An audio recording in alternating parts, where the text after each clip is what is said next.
Todo comienza en un hospital llevando a nuestro protagonista llamado Sejong extremadamente herido para ser tratado. Mientras tanto, los policías que estaban investigando por el lugar concluyen que fue atacado por 6 varones y 2 mujeres del mismo colegio en el que estudia. Ellos mencionan que harán todo lo posible para encontrar a los responsables y hacerles que paguen por sus crímenes.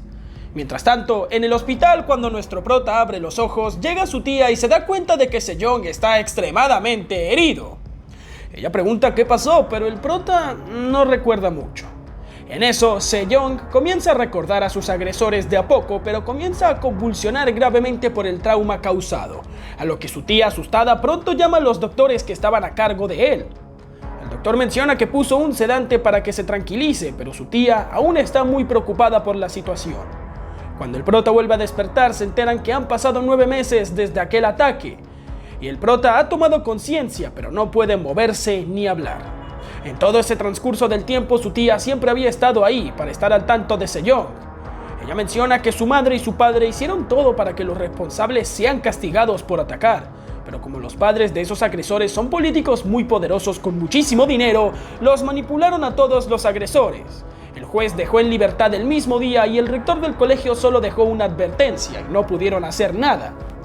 Los padres estaban muy disgustados por la situación, hasta habían hecho una campaña por todos lados para que sean escuchados y que paguen por sus crímenes. Pero nadie había hecho nada de caso. Ni en las redes ni noticias de televisión podían hablar de esta situación, ya que los padres de estos criminales habían pagado miles de dólares para que no difundan la información. Todas las personas que querían ayudar fueron despedidas de sus cargos públicos. La crueldad de estos mafiosos que protegían a sus hijos fue tanto que el padre del prota se prendió en fuego para que la gente pudiera ver la injusticia que había sucedido. Y su madre, al ver lo mismo, se unió a él para poder hacer que la gente entendiera todo lo que había sucedido. El prota, al escuchar que sus padres murieron, no se lo podía creer y empezó a lamentarse y a llorar. Luego volvió a despertar y de a poco preguntó todo lo que pasó en ese transcurso de ese tiempo que estaba en coma. Ella menciona que aunque la policía y la prensa estaban amenazados por los altos mandos, ellos investigaron y atraparon a los agresores.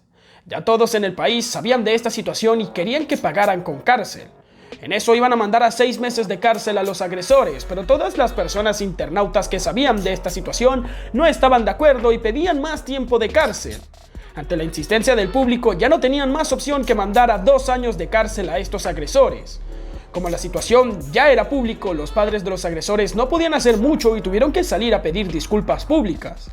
Por la situación, hasta el presidente fue a visitar al prota mientras estaba en coma, pero no era suficiente en comparación con el precio que tuvieron que pagar los padres para poder hacer justicia con Sejong. Tiempos después, se aprecia como una señora arrienda un departamento. El administrador menciona que está todo arreglado y puede vivir en el departamento tranquilamente, pero advierte que por ningún motivo puede subir a la azotea, ya que el dueño vive en ese lugar y es muy antisocial. Mientras tanto, en la azotea vemos al prota totalmente desordenado y en perdición por la pérdida de sus padres y cómo fue maltratado brutalmente. Él no tiene más pensamiento que vengarse por todo lo que pasó, así que está investigando a cada uno de los agresores. En eso, llega una enfermera que lo cuidaba cada cierto tiempo al prota, ya que no estaba totalmente recuperado. Ella lo reclama por el desorden y por vivir en la azotea siendo el dueño del edificio. Él fácilmente podía escoger uno de sus mejores departamentos. La enfermera comienza con el diagnóstico y el prota menciona que aún sigue con dolor en algunas partes de su cuerpo. La enfermera menciona que esta no puede seguir en este estado, debe salir a socializar, a hacer amigos o salir del departamento como mínimo si no quiere volver a la escuela. Pero el prota hace caso omiso. La enfermera se va y logra hackear una especie de chat de grupo donde están los agresores, hablando y conversando sobre su vida. Aquí Sejong se da cuenta que los agresores están en Estados Unidos, no han pagado cárcel, solo fue una mafia para ellos librarse de sus crímenes. El prota, desilusionado, se echa en una cama y de la nada, al ver por la ventana, ve como un objeto extraño impacta la azotea. Desde el espacio ha caído una espada prendida en llamas. El prota con valentía se decide a salir, para notar la presencia de este objeto raro, pero le cuesta ver por lo tanto que brillaba. Cuando por fin logra verlo, es una espada enorme en llamas clavada en el suelo. El prota, muy frustrado, pregunta quién pudo poner esa espada en ese lugar, ya que nadie estaba permitido subir a la azotea. Incluso observa la puerta de la azotea muy bien cerrada. Se hace muchas preguntas para poder entender quién pudo haber puesto ahí una Excalibur, pero por tantas preguntas sin respuestas, se frustra tanto que pega un grito. Como estaba todo frustrado y triste, no importaba ni siquiera eso, y se fue a su cuarto para continuar con su siesta, ya que si alguien la puso ahí, lo más seguro es que vaya a buscarla también. Cuando estaba dormido, sueña con unos guerreros que están enfrentando a unos monstruos en una especie de guerra. En eso ve fijamente a un guerrero con una espada similar al que está en la mitad de su azotea, pero justo en ese momento se levanta asustado mencionando que solo fue un sueño. En eso se escucha un ruido en la azotea y se va a ver qué es lo que pasaba. La espada seguía ahí, pero ahora estaba en llamas. El prota se sorprende para mal, ya que toda la azotea está en llamas. Por eso se decide ir al baño para buscar una cubeta con agua. La toma y se la echa a la espada. Pero no es suficiente, por lo que va por más. Ya para la mañana logró extinguir el fuego, graciosamente dándose cuenta de que en la pared había una manguera que pudo haber utilizado.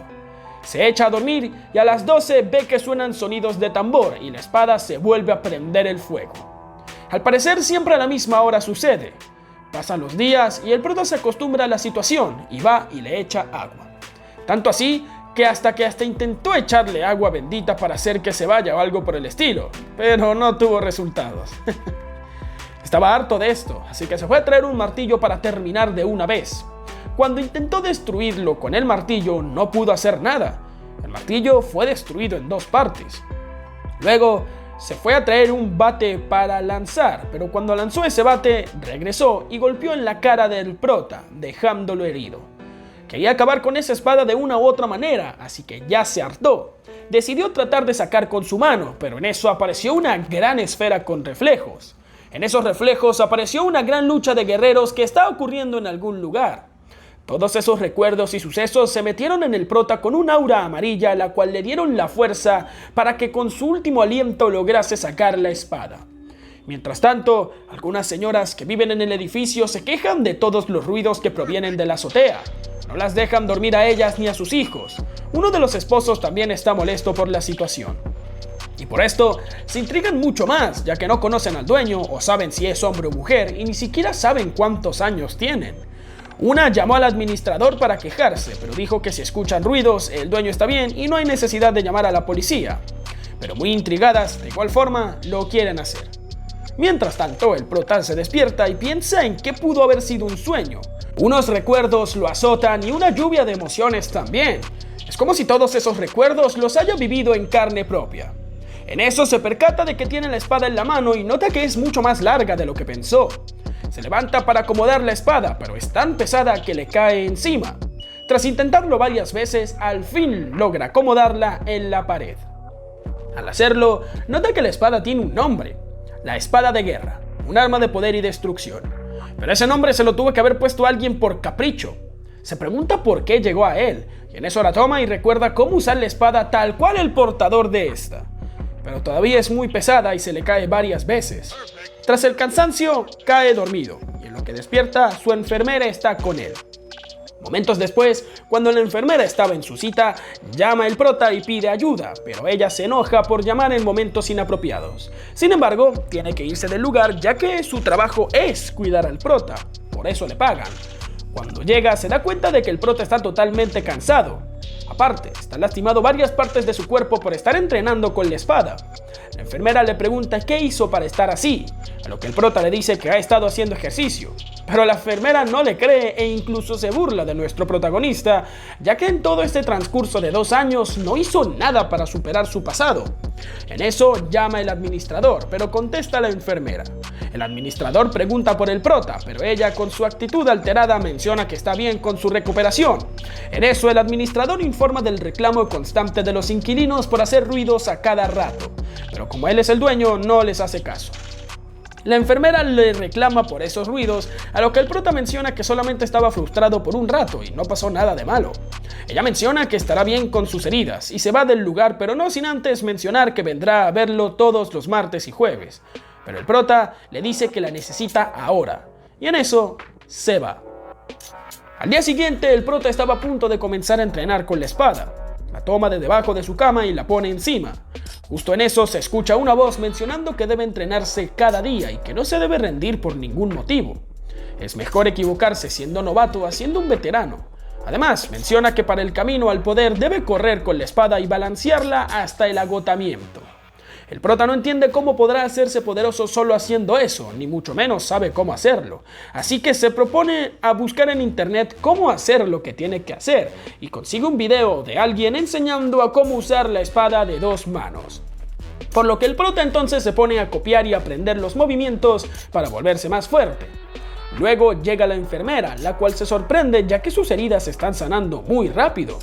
Ella le dice que a pesar de que pueda moverse, no se force tanto. El prota entiende y ella se va. Inmediatamente, el prota se pone de pie para entrenar, mientras en su mente aquella voz le sigue hablando. Hasta se pregunta si lo estará observando. Al salir a la azotea, intenta levantar la espada, pero es muy pesada para su estado de salud actual. Tiene que correr, pero por su poca resistencia se decide hacerlo más tarde.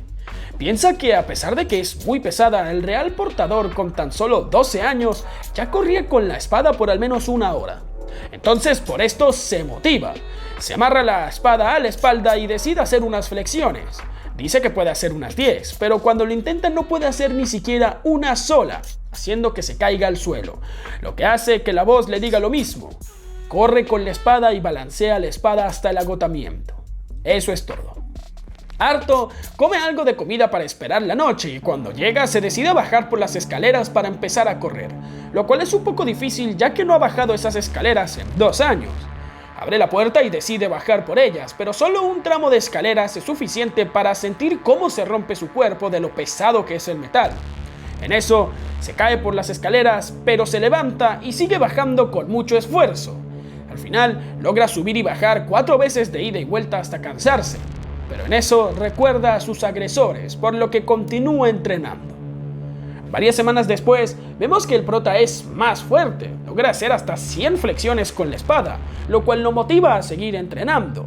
Sigue ida y vuelta bajando las escaleras, ahora corriendo, demostrando su avance. También se pone a balancear la espada para practicar. Vemos cómo usa la espada y aquella voz le pregunta cuál es su objetivo detrás de todo esto. A lo que el prota le dice que su objetivo es la venganza, que tiene pendiente del pasado.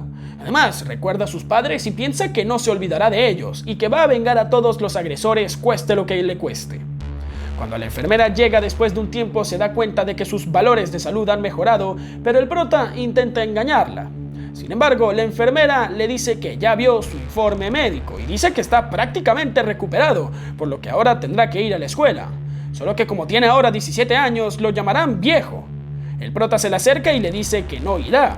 Y aquí se percata de que ahora el prota es más grande y musculoso. En eso vemos al prota entrenando y reflexionando sobre todo lo sucedido, lo cual lo motiva a entrenar más para volverse más fuerte y cumplir con su cometido. 1 año después, mientras tanto, los padres de los agresores, que son políticos, planifican el regreso de sus hijos. En eso mencionan que ya es suficiente tiempo fuera del país y que han sufrido por estar lejos de la familia. Por eso, harán que regresen.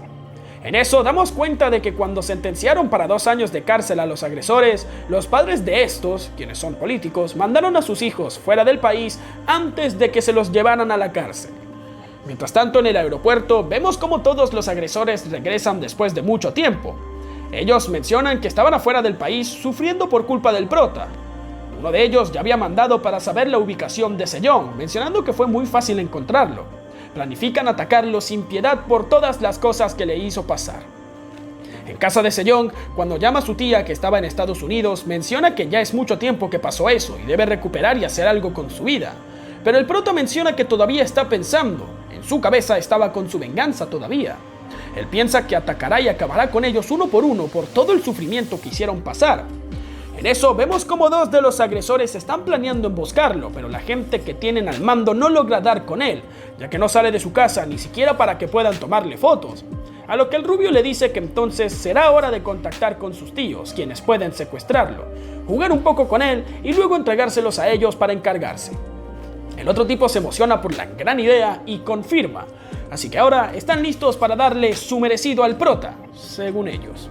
En eso, los agresores publican en las redes sociales de que ya están de regreso para estar juntos con sus amigos. El prota ve esa publicación y menciona que está esperando en su departamento. En eso vemos a 4 de los agresores en una limusina siendo llevados, mientras hablan de temas suyos que no compartían de hace años, y de qué es lo que están planeando hacer con el prota. El prota sabía que cuando regresen iban a volver a agredir. Es por eso que entrenó todo ese tiempo para estar listo cuando ellos lleguen.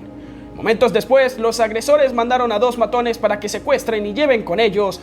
Cuando llega uno de los matones, se va mencionando que él podrá solo, ya que es solo un chico de 18 años. Pero pasan horas y no sale de la casa del protagonista, por lo que el otro matón se va para ver por qué tarda tanto. Cuando llega al departamento ve que la puerta está abierta. Cuando entra, el prota lo aplasta con una sola mano y acaba con él. Mientras tanto, los agresores están esperando para que lleguen con el prota, pero ellos nunca llegaron. Por lo que momentos después, él manda un mensaje mencionando que ya deberían estar ahí. Uno de los agresores, enojados, llama por el secuestro. En eso contesta el jefe que estaba encargado del secuestro y pregunta que si sus muchachos ya entregaron al prota. Pero el agresor menciona que no llega y que sus muchachos son unos buenos para nada. Cuando llama a sus muchachos no podían contestar porque ya estaban aniquilados, por lo que mandó a otro cómplice para que vaya a ver qué es lo que pasaba. Cuando llega a la casa del prota, examina el lugar y llama a su jefe para informar que algo raro estaba pasando en la azotea, ya que al parecer los 2 tipos han desaparecido, por lo que pide más refuerzo para entrar al lugar. Cuando llegan los refuerzos, van subiendo todos por el edificio. El de traje blanco ordena que entren y azotan la puerta de la azotea. Esperando un rato que la gente haga su trabajo, piensa que tal vez se excedió un poco, por lo que decide subir, pero de la nada ve como un cuerpo sin vida cae casi al lado suyo. Asustado, se dispone a ir a ver qué pasó, pero el prota, todo fuertísimo, sale de la puerta. El señor de traje se cae atrás asustado y le pregunta quién es, a lo que el prota, sin decir una sola palabra, le da un puñetazo increíblemente cargado de odio en toda la cara. Luego, una señora llama a la policía reportando que unos pandilleros han entrado al edificio, por lo que 2 policías se disponen a subir a ver qué estaba ocurriendo. Cuando llegan a la puerta de la azotea, tocan y sale el prota, tan alto que ni cabe por la puerta. Uno de los policías logra ver al fondo de la azotea y ve cadáveres. En eso, llega el mafioso y ve toda la conmoción de la escena. Cadáveres siendo trasladados, personas ensangrentadas, toda una escena de terror. Cuando volvemos al prota y los policías, estos le están pidiendo una identificación, pero Sejong dice que no tiene, ya que aún es menor de edad, aunque mida 2 metros. En eso, la policía recibe una llamada y dice que se retiren, ya que él es menor de edad, y si alteran a la prensa por hacer algo que no les guste, se verán en problemas. Momentos después, el prota llama a su tía que estaba en Estados Unidos.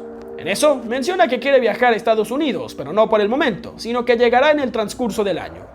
Mientras tanto, en todo ese tiempo viajará por todo su país conociendo los paisajes, y después de eso viajará a Estados Unidos para comenzar con su nueva vida, a lo que la tía afirma y dice que lo llame de vez en cuando para saber cómo está él. En paralelo, los agresores estaban desesperados. Querían tener frente a frente al prota para menospreciar y agredirlo otra vez. Como no se sabía nada de los antiguos matones que ahora están muertos, obviamente mandaron a otros matones de otra compañía. Cuando llegan, se percatan del lugar y admiten que no pueden tomarse esto a la ligera, hasta que Enta llegó a pensar que había una especie de bestia ahí adentro. Pero bueno, cuando se disponen a entrar, el prota sale brutalmente por la puerta lastimando al calvo. En eso, el otro logra impactarle un golpe en la cara, pero no le hace nada, y el prota lo remata con un fuerte golpe en la cara que lo deja KO. En eso los matones están reunidos con un tipo, el cual recibe una llamada de Kenta. Se pregunta si de verdad es él, ya que está gritando y agonizando. Tranca la llamada asustado, y en paralelo el prota obliga al calvo a que lo lleve a donde están los matones en menos de 5 minutos. Así que rompe el techo del carro porque no cabe y empieza a ir a su destino. El señor asustado le dice a los matones que la misión fracasó y que deben irse por su propia seguridad. Los matones no entienden por qué tanta insistencia si se supone que el prota solo es un inútil, pero sus caras se llenan de miedo cuando sienten su presencia. Sejong ha llegado. Efectivamente, afuera estaba el prota entrando para vengar por todo el sufrimiento y muerte de sus padres. El prota pregunta en qué planta están los agresores, a lo que el calvito menciona que están en la 8ª planta. Entonces el prota va con él para que guíe el camino. Mientras tanto, los agresores ya se dan cuenta de que alguien muy grande y poderoso está llegando, por lo que entran en pánico. El líder menciona que el edificio tiene 3 escaleras y que deben dividirse por la seguridad de todos. También menciona que llamarán a sus hombres y a los policías para que vengan a ayudar. En eso, todos los agresores comienzan a correr por diferentes escaleras. El agresor Chang-soo, muy desesperado, estaba bajando por las escaleras del edificio, pero para mala suerte de él se encuentra con el prota. Otro grupo logra llegar al primer piso y se encuentran con los policías, quienes ya estaban ahí. Pero por otro lado, Chang-gu despierta inconsciente y amarrado. En eso se da cuenta de que alguien muy grande estaba al lado de él. Chang-soo no sabía que aquel hombre era Sayon, por lo que le pregunta quién es y por qué lo tiene amarrado. El prota en su mente piensa que después de todo lo que pasó no recuerda nada, pero el prota lo recordó todos los días de su vida con la única meta de acabar con él. En eso también recuerda de cómo fue agredido brutalmente todos los días en el colegio por él y que nunca tuvo misericordia. Mientras tanto, afuera del edificio, todas las autoridades y policías ya estaban pendientes de la situación.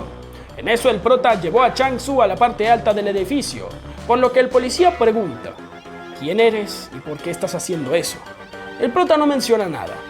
Chang-soo, estando asustado, no sabía quién mismo era ese hombre poderoso. Entonces, el prota, mirando fijamente, menciona: soy Sejong, el muchacho que agredías brutalmente todos los días en la escuela y nunca tuviste misericordia. Chang-soo queda muy asombrado al ver cómo ha cambiado el prota, y sabía que algo muy malo iba a pasar con él, por todo lo que hizo pasar al protagonista. El jefe policial había escuchado esa conversación y manda a sus hombres a investigar para saber quién es. El prota, muy enfadado, grita a los policías que hace 2 años los que murieron quemados con la gasolina eran sus padres y menciona que ellos solo querían justicia, pero nunca fueron escuchados. Al contrario, fueron quemados y nadie dijo nada. Como nadie hace nada, él hará que pague a cada uno de los agresores, cueste lo que cueste. El prota, muy enfadado, comienza a poner la espada en el cuello de Chang-soo.